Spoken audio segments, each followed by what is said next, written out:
Welcome to Cruise News, your daily update on everything happening at sea.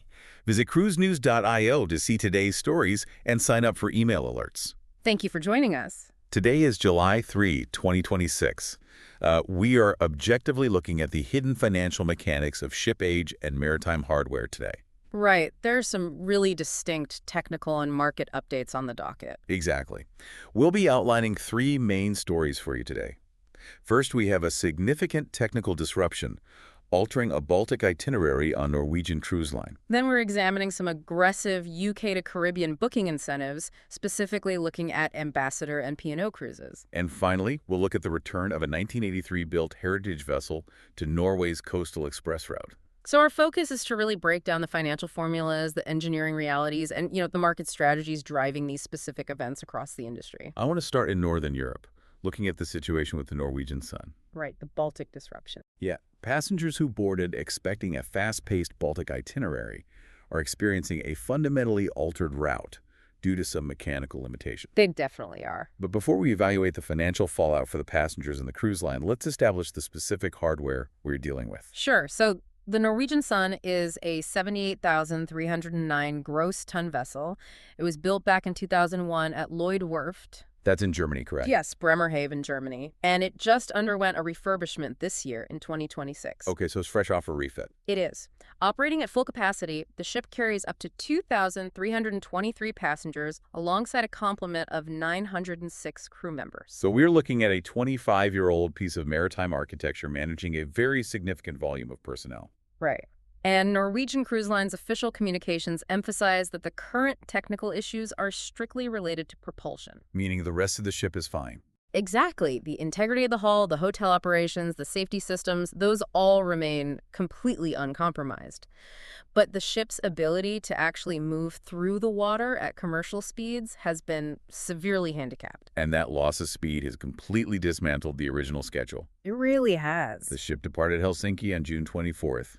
The original marketing promised a port-intensive 9-night voyage featuring calls at Tallinn, Nynäshamn for Stockholm, Riga, Klaipėda, Gdynia, Warnemund, Kiel, and then concluding in Copenhagen. Quite a packed itinerary. Very packed. So chronologically, what does the actual route look like now? Well, the technical limitations forced a rolling series of cancellations. First, NCL dropped the calls at Nynäshamn and Klaipėda. So converting those into sea days, presumably. Right, exactly. Then, as the speed issues persisted, Gdynia, Poland was canceled. Okay. And that was replaced with a stop in Rana, Denmark, on the island of Bornholm, which happened on June 29th. But they did still make it to Germany, right? They did manage to make Warnemund on June 30th, but with revised hours. They only stayed from 7:30 a.m. to 11 p.m. I see. And finally, the call at Kiel was completely pulled from the July 1st program. Wow. So where did they go instead? The ship simply headed straight for Copenhagen, tying up at 7 p.m. on July 1st, and it's just remaining alongside as a floating hotel until the scheduled July 3rd debarkation today. I want to understand the engineering behind a failure cascade like this. The published maximum speed for the Norwegian Sun is 23 knots. Right. Yet maritime satellite tracking after the Riga call showed the vessel making only 11 knots toward Rhone. Yeah, a massive drop. It is operating at less than half its capacity. What specific technical failure within a modern propulsion system cuts a ship's speed by exactly 50%? Well, to understand that, we really have to look at how a diesel-electric configuration operates. Okay. On a ship like the Norwegian Sun, the massive diesel engines deep in the hull are not physically connected to the propellers. They act entirely as electrical generators, right? Exactly.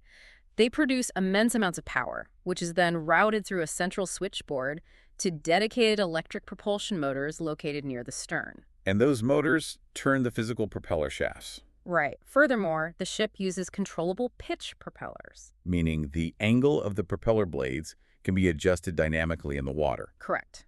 Instead of slowing down the rotation of the propeller shaft to reduce speed, the bridge simply alters the hydraulic pitch of the blades, taking a smaller bite out of the water. I see. So it's highly maneuverable. It is, but it relies on a very complex chain of distinct systems: diesel generators, electrical switchboards, propulsion motors, and those hydraulic pitch hubs. So if any one of those fails, Right. If the ship loses one of its primary diesel generators, it simply cannot produce enough electricity to drive the motors at full load. okay. Alternatively, if a hydraulic seal fails in one of the propeller hubs or an electric motor faults, The engineers might be forced to shut down one of the two shafts entirely. Just allowing that propeller to drag freely in the water. Exactly.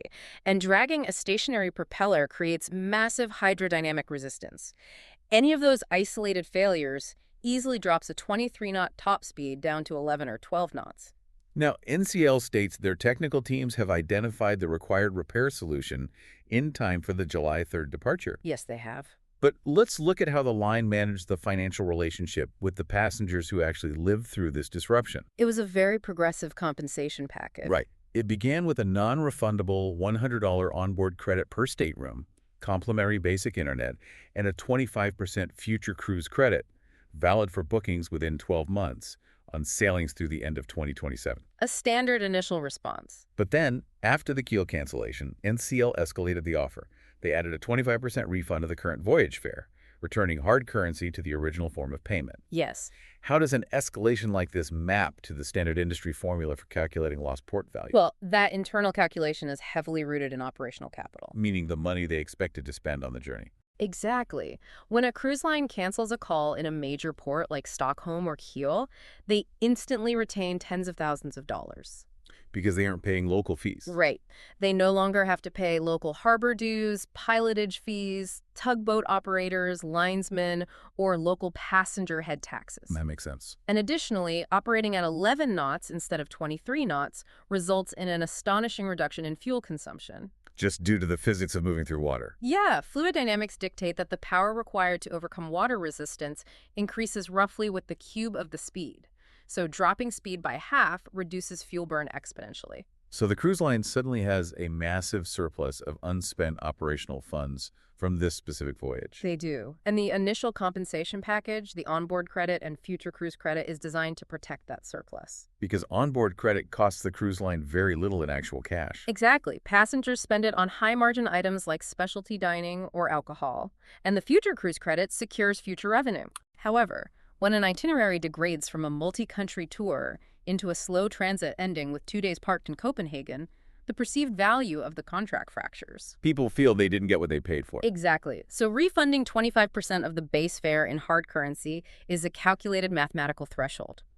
It utilizes that surplus operational capital to prevent immediate credit card chargebacks and to mitigate long-term brand damage. That shifting dynamic of financial realities of unexpected trip disruptions to proactive financial incentives being offered for future bookings transitions us into our next analysis. Right, looking ahead to future seasons. We are observing aggressive financial maneuvers in the UK to Caribbean fly cruise market for the 2026-2027 winter season. Yes, cruise lines are using wildly different hardware to attract early bookings. Let's start with the facts on Ambassador Cruise Line.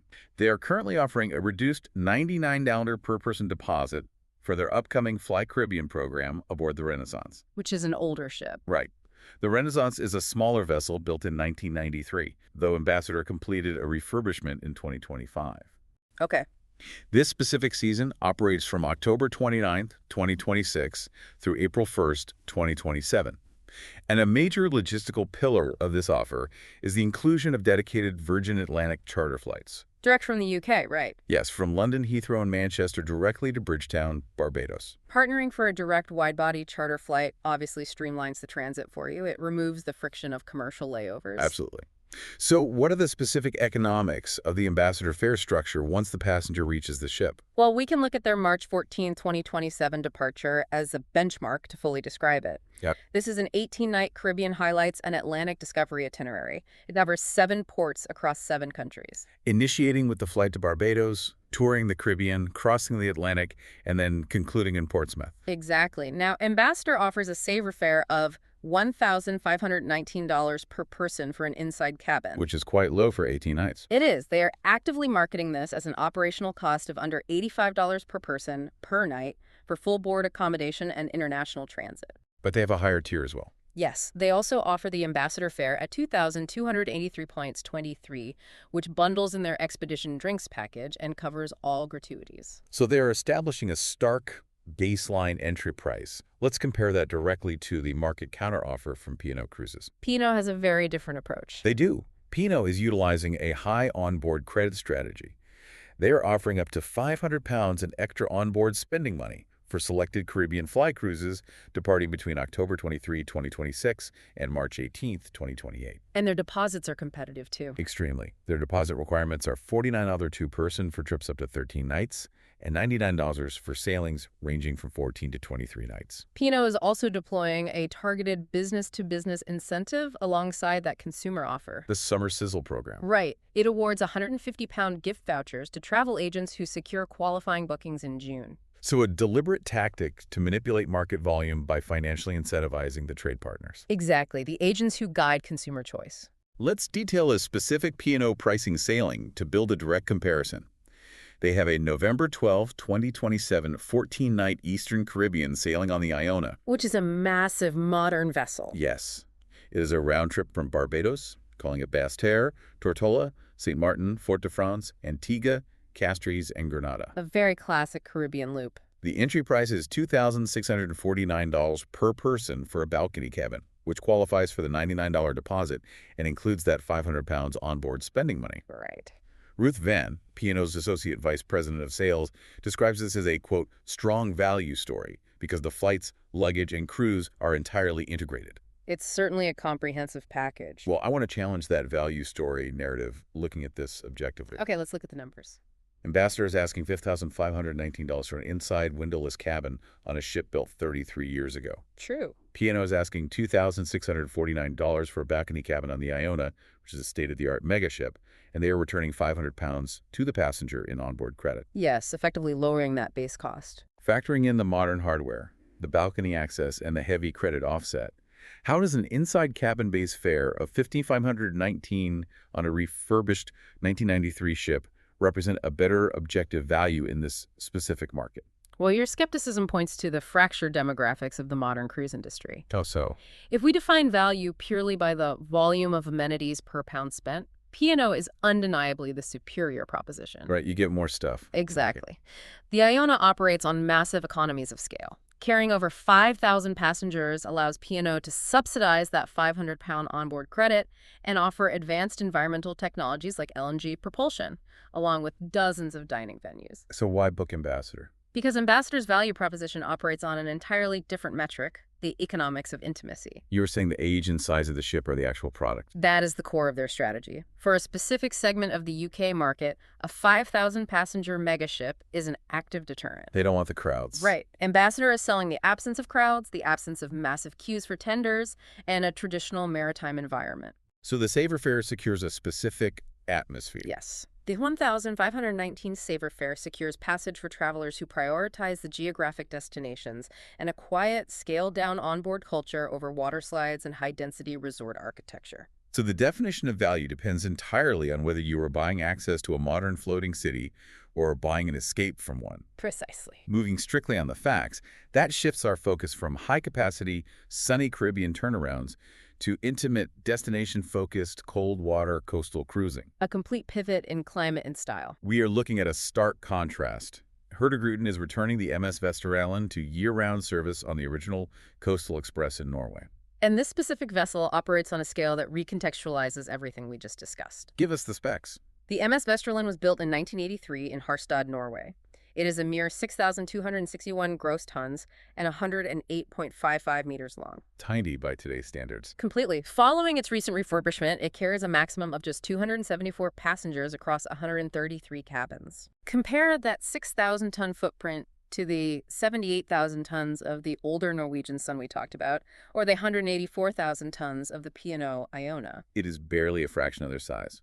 Let's look at the route details.